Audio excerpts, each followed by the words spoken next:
Welcome to Decaf with the Beacon Center of Tennessee, Taylor and Mark. Back again, Mark. I like we're both kind of having some monochrome looks going on. I'm in like all white, everything, and you're like all green. Yeah, which is the thing is though, I think it looks better on camera. These don't really match as colors, so it looks but on camera you can't tell as much. So maybe you You can still can. tell. Okay. Well, it's all jazz though too. So it's like I'm matching, I'm doing everything I can. And the thing is, I have this green hat. I like to try to kind of match my hat a little bit with what I'm wearing, but there's nothing to match with green. So it's like this is the only time I can wear it is there. Great story about Mark before he locked down Kira, who is way out of his league. He used to go on a lot of dates, like after work, and we would trade me giving him fashion advice for him giving me a ride to my car. And so we would like go to the parking deck and he'd be like, should I wear a hat? And any single men who are listening, let me just go ahead and help you out. On a first date, if you wear a hat, it'll be the last date. And so I was willing to die on the hill of do not wear a hat on your first date. I don't agree with that. I don't think that's true. I think a lot of people are fine with it, but I do agree that you are right that you should not wear a hat. And I just, the thing is, I like wearing hats. I don't know why. You look good in them. But like I like them, and I'm not like I think a lot of people are like, oh, he must be balding or something. But like I'm not. I just like wearing hats. I think it's cool, and I don't know. It keeps the sun out of your eyes. It does a lot of stuff. Yeah, and also on those on rides, what you gave me 7 fashion p.m. advice. cocktail date, you're really concerned about the sun in your eyes. Well, no, but okay, yes, fine. I will say that while you gave me fashion advice, I gave you a lot more life advice. So we kind of we did combine those things. But no, I like wearing hats. I'm a big fan. But you are right. You really shouldn't wear hats on a first date. So I'll give you that. I love being right. Gosh, I love being right. Okay, so now we can talk about real things. Now that we've got out in the air that I'm right. So is this Porculus 3.0 in the last 12 months? I mean, how many pork spending stimulus packages is the administration, either administration, Congress, how much is too much? Because I think we crossed that line before they even did the first one a while back. But this is getting insane. I don't know. I mean, it's crazy. I don't know how you can justify it. I don't know. I just don't understand how we can possibly pay for that. I mean, I think that for most people, once you hear, 1.9 trillion, if you're saying over $1 million, people don't really know the difference. If you say 5 million or 1.9 trillion, it's hard. There's such big numbers. It's hard to comprehend. I know. Trillion is like trillion is like, my brain doesn't compute. Yeah, I think that I think that if I'm not mistaken, now this may be wrong, but I think that we have spent more on this last stimulus than we did in all of World War II. So it's like, it shows you, it's such, with inflation adjusted, it's just such a crazy number. And it's hard to take, I don't know what to do. I can't take anyone seriously. Like, say what you want, because obviously this kind of went through, and basically all Democrats are the ones who did. I don't think any Republicans even voted for it. But if you look at polling, a lot of Republicans are for it. I think it's got like almost a 75% approval rating because people don't. It's just this instant thing. I'm going to get a $1,400 check. I'm not going to think about anything in the future. I'm not going to think about the fact that like we can't pay this debt back. I mean, at this point, it's going to be impossible unless we do some major cutting. And nobody wants to cut any programs.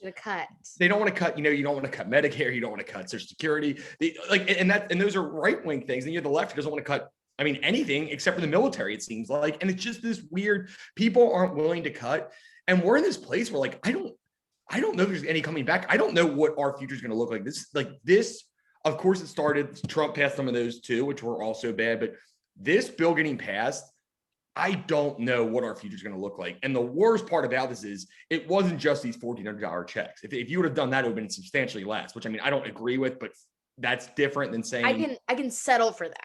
Yeah, you're giving money to the governments that shut down, which is insane. I mean, because they made a choice and they said, you know what, I care more about whatever they call health and safety rather than they don't care at all about the economy. And the people who balanced it are getting punished for it. The people, and that doesn't make any sense. I mean, they're bailing out bad policies essentially. And it's not just this. I mean, it's places like, Illinois, like Chicago, places that have been bankrupt long before this. Yeah. It's an awful, awful bill. It's unbelievable that so many people are for it. And it just shows how, I think in this case that people are just not really educated about what it's going to do to us. I know. And it's so cute. And I feel like I only say cute on this podcast when I say it like ironically, like tongue in cheek. What's really cute is that on Twitter, there's no like hate. Like when Trump did this and it was a much smaller deal, but still like terrible. People on the right and the left were just like going off.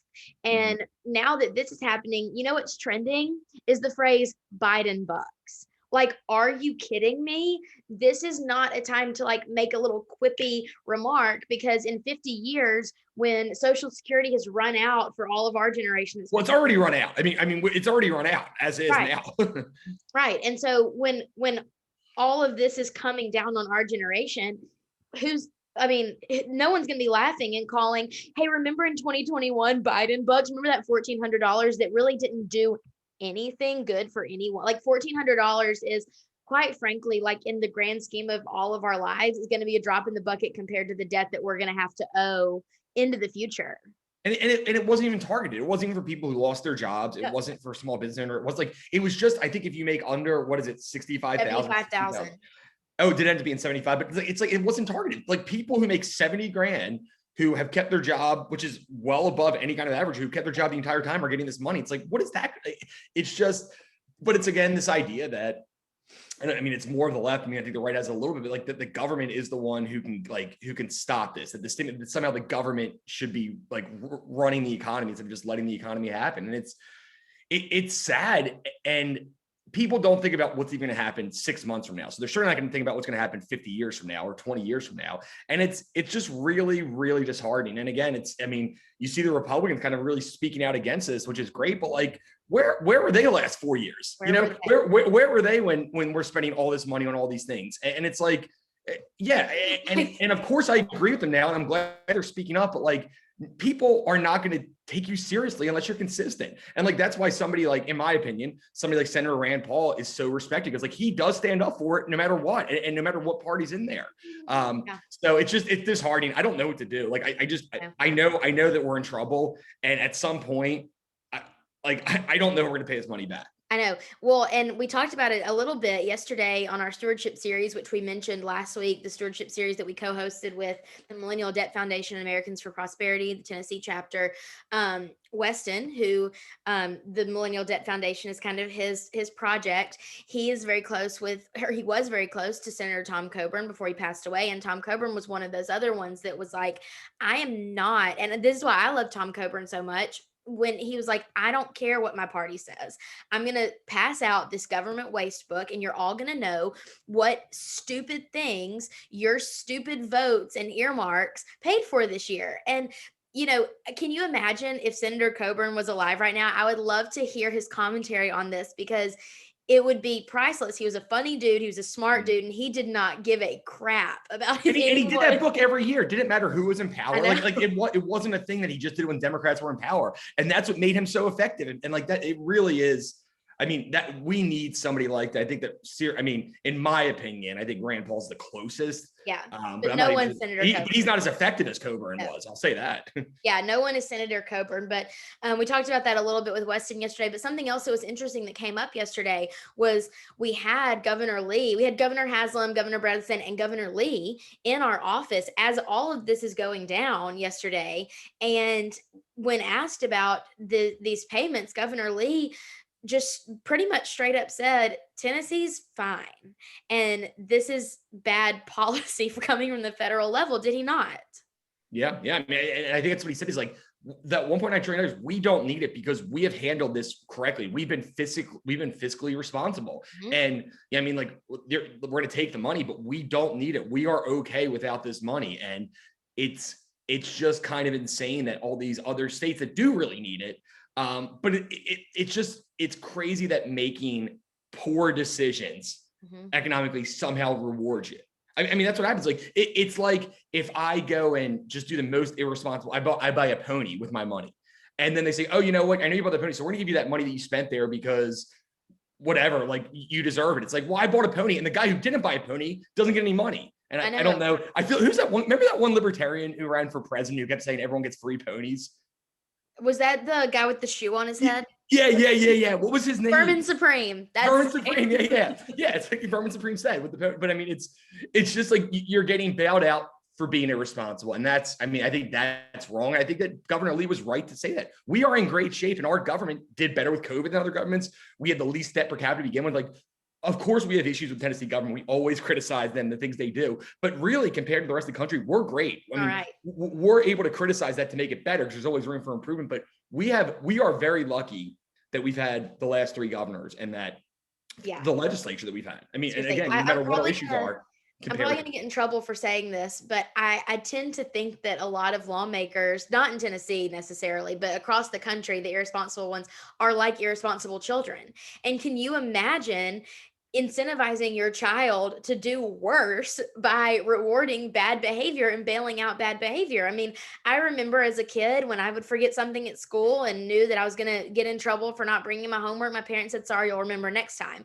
Like, can you imagine raising your kids the way that the government treats its elected officials in other states and just incentivizing really bad behavior and bailing that out? It's just so stupid. And as taxpayers, I mean, I kind of get why people like get really pissed and start venting on Twitter. I've never been the kind of person that just like absolutely goes insane on Twitter and says ugly things, but I'm starting to understand it a little bit more because this is just the most insane thing I've ever heard. Like, it doesn't make any sense. So that's where I'm at. Well, I mean, outside of that, which you're right on all those things, it was a great event yesterday. We did. I mean, it's cool to have.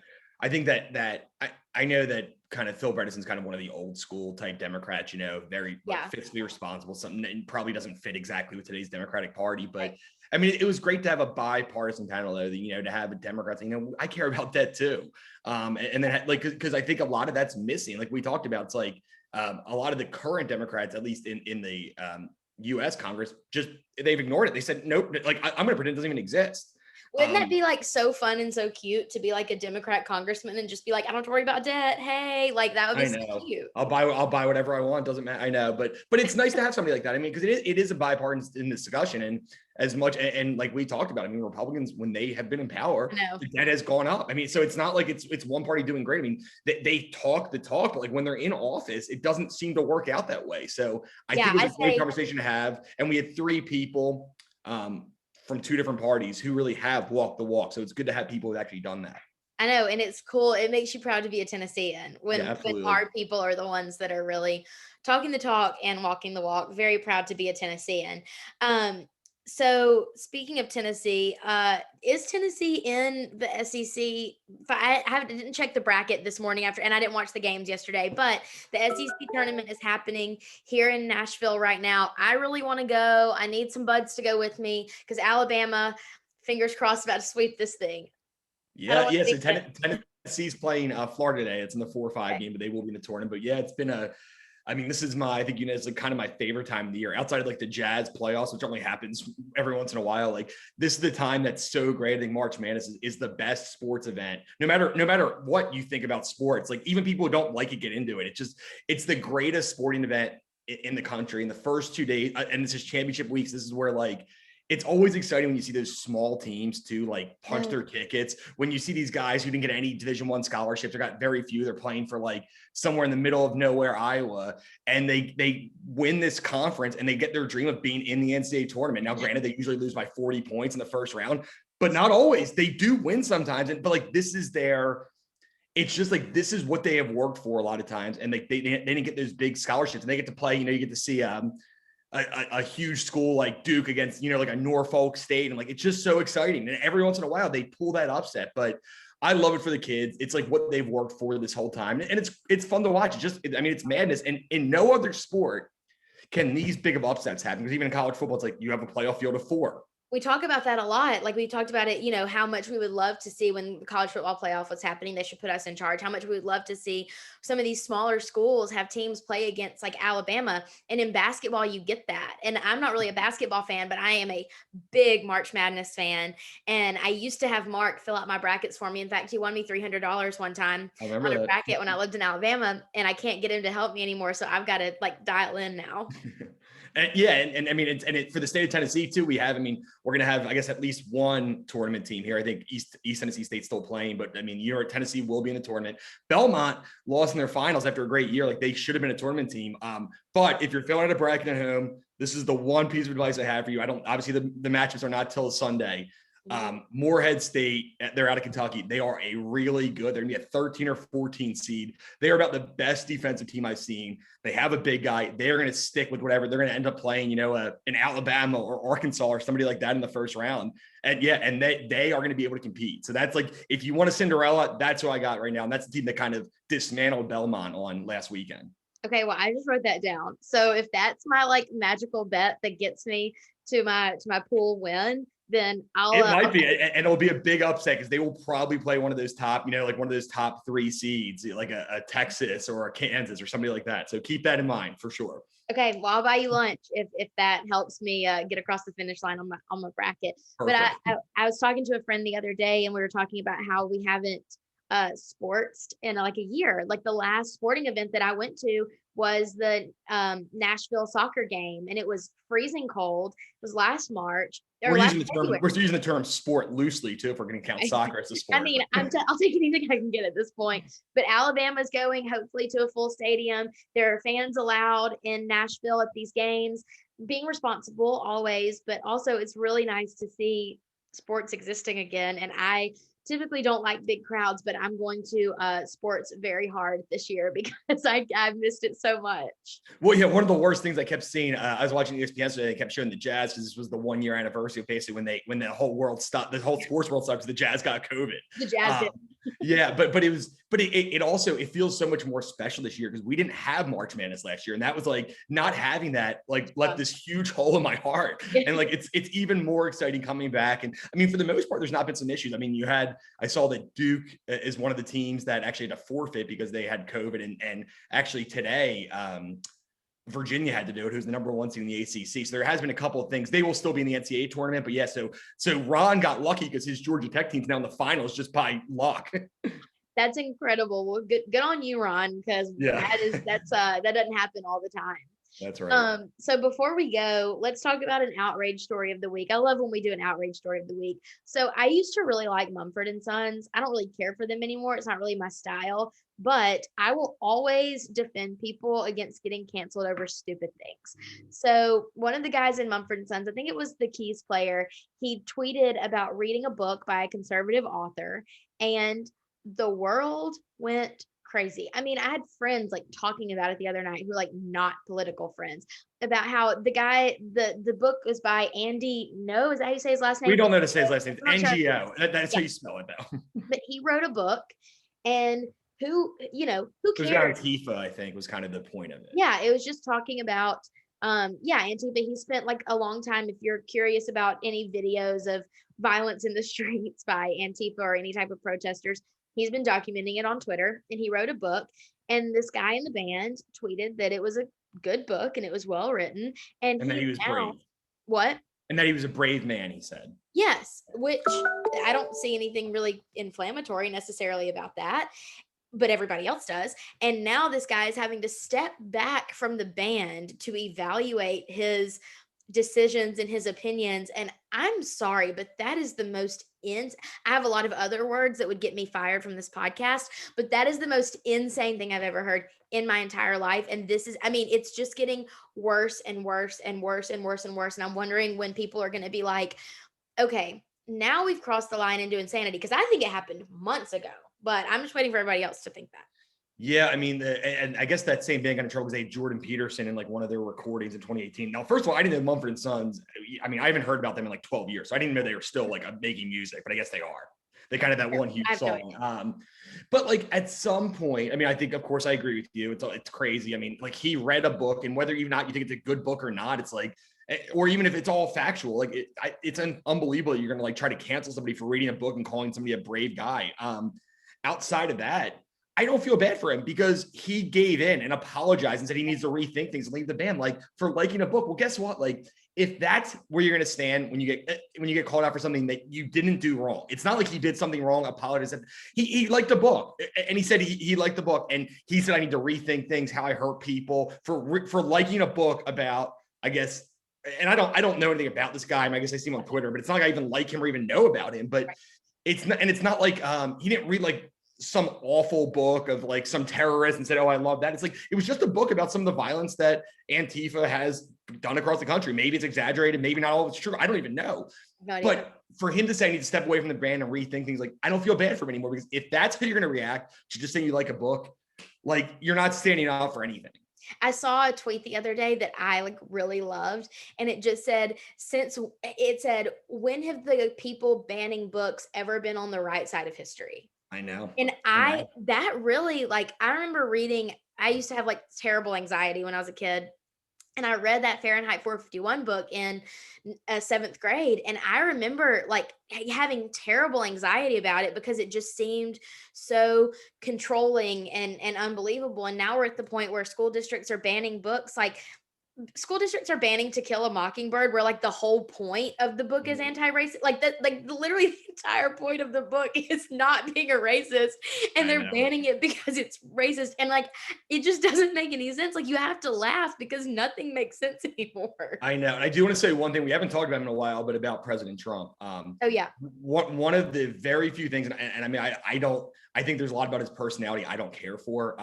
And I think that he said things that were actually, bad or offensive, and he did not apologize. But I think one of the things that he did do well is like when he would say things that weren't offensive, he didn't apologize. And like, and that matters. Now, again, he should have sometimes for the things he said, but like, that was I think that's one of the things that a lot of Republicans liked about him, is that as like when Mitt Romney ran for president, I remember he said binder full of women. And I'm like, okay, I obviously know what he meant. And he apologized for that. And I'm like, you didn't do anything wrong. We obviously know what you meant. Yeah. Right. Yeah. And meanwhile, like if Trump said something like that, he's like, well, okay, you guys are being insane. I'm not going to apologize for that. Like that is something, I didn't do anything wrong. Right. Now, again, I think he maybe went too far on that. I don't agree with a lot of things, and I would have apologized. But the whole principle of if you do something that's not offensive or it's just a normal thing, you don't have to apologize for everything. I know. I think that that's something that our whole culture, and I used to be very much like that. Like, I'm a people pleaser. I always say that Mark's opinionated, I'm a people pleaser, but I'm starting to get a little more of a backbone, because I'm just not going to apologize for thinking what I think or reading books that I think are interesting or anything like that. Like, I think that I have a pretty good moral compass. I'm a pretty upstanding person. But if someone gets mad at me for having an opinion that's not theirs, it's not mine to apologize for. I'm not the one. Apologize if you do or say something wrong that you think is wrong on its surface, not because other people tell you it's wrong. If you say, I mean, I'm sure they don't like it. Yeah. And I mean, I'm sure that if you go back, there's probably things I said, 10, 15 years ago to somebody. I'm like, oh, well, yeah, like I see like that might be offensive now. And like, yeah, like that's my bad. I was wrong, but not because everyone's telling me that it's wrong, because I truly feel that way. And if you don't feel like it's wrong, don't apologize. Don't apologize. I mean, this guy read a book. He said he liked the book. Yeah. I'm sorry. I read a book and said it was interesting. Yeah. Like, why do you apologize for that? I will say there are a lot of things about Piers Morgan that I don't like. Like, I think he's got a hot head and probably needs to be like, him. Okay, well, I think he's got a hot head a little bit.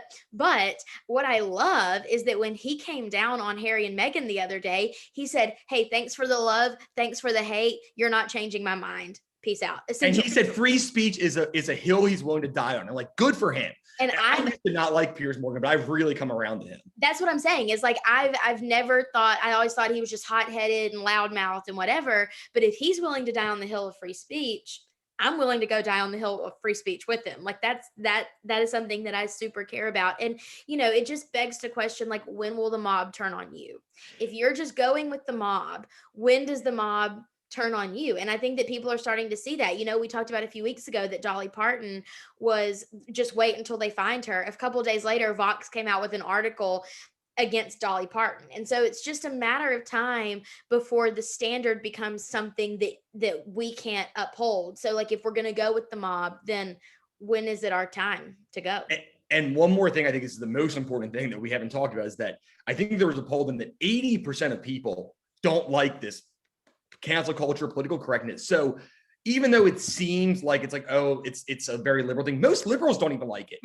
It's these people who do this. And then I think people who are, afraid to stand up and say, like, I'm not going to apologize for that. Like, I'm not going to be canceled because of some stupid thing I did 15 years ago that's like mild, or some book that you don't like that I read. So most people don't think this. And I do think it's coming to a point here where it's going to go the other way. Like, I know that a lot of people worry about that. Of course, I am too. But I do think that it's going to go the other way where people are going to say, I've had enough. And I think that actually the people leading that charge right now, in my opinion, are comedians. You have a lot of the people who are like even liberal comedians, people like Dave Chappelle, who are leading this. Like, and I think that's important. I'm pretty sure PragerU posted a Dave Chappelle quote the other day, and it was something about like, the Second Amendment is necessary in case the First Amendment is ignored or something like that. And it's just like, he was being funny, but I was like, maybe I'll put that on the fridge. And every comedian, like Bill Burr, it doesn't matter their political things. They understand that comedy is supposed to be funny. And it's like, of course you're going to offend some people. It's like, it's kind of the point of comedy, but it doesn't mean you should stop doing that. So I am worried, but I think I'm less worried than other people. I think we're at this point where it's going to go the other way. And I think that people are saying, I've had enough, or it's like, you're going to cancel everyone. And if everyone's canceled, then no one's canceled. Like it's too, I think it's too almost to the point where we're going to be definitely going the other way. So I'm nervous about it, but I feel good about the future. I know. I'm kind of wondering, like, can I just go ahead and get canceled and join all the other people? Because they seem to be having more fun over there. Like, if all the comedians, I'll cancel you. If all the comedians are getting canceled, then I want to go where the fun people are. Yeah, that's right. That's right. I will cancel you for your taste in football teams. Well, probably also my taste in men. Mark criticizes me a lot about my dating life too. I think you criticize yourself a lot too afterwards. Or you say, Mark, good point. I have really bad taste. Let's just leave it at that. So yeah, live above reproach, but don't let the mob cancel you for things that aren't cancel worthy. I think that's the moral of the story. Thanks for listening. If you haven't seen the Millennial Debt Foundation Stewardship series, it's streaming on our Facebook. We recorded the live video, so you can check it out there. It's incredible. Hope we get to do more things like that in the future, and have a good weekend, everyone.